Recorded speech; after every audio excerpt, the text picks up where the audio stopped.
भाऊबीज म्हटलं की सर्वजण मामाच्या घरी जातातच, म्हणून आम्हीही निघालो. Hello guys, this is me back pack करून मामाच्या गावाला जाण्यासाठी फुल रेडी. आणि तेवढ्यात मला दिसले हे क्यूट पपीज हु लिटरली मेड माय डे.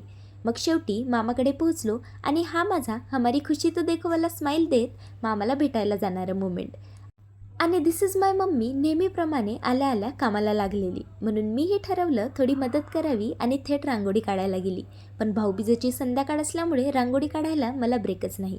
एकामागे एक 3 रांगोळ्या काढून तो सॅटिस्फाईड आर्टिस्ट लुक देत मामाने आणलेले एवढे सारे फटाके बघून भाऊबीजेसाठी मी मस्तपैकी साडी घालून रेडी झाले. मग काय मॅन्डेटरी असलेला फोटो सेशन केला आणि नंतर सर्व मामांना ओवाळताना तो टिपिकल फॅमिली मुवमेंट जो की मनाला भारी वाटला. ओवाळणी झाल्यानंतर सर्वजण फटाके फोडत होते, मस्त मस्तीही करत होते. मग मीही थोडी माझी कलाकारी दाखवली आणि मजा केली. मग रात्री आम्ही पाहिलं एक छोटूसं बफेलोचं पिल्लू आणि आमच्या छोटू बेबी अगस्त्यला झोपमोड झाल्यामुळे रडताना बघत संपवला आमचा दिवस. तर अशा सगळ्या गोड, उबदार आणि फॅमिली वाईब्सने भरलेल्या दिवसाने माझी भाऊबीज अगदी परफेक्ट झाली. बाकी भेटूया पुढच्या व्लॉगमध्ये. बाय.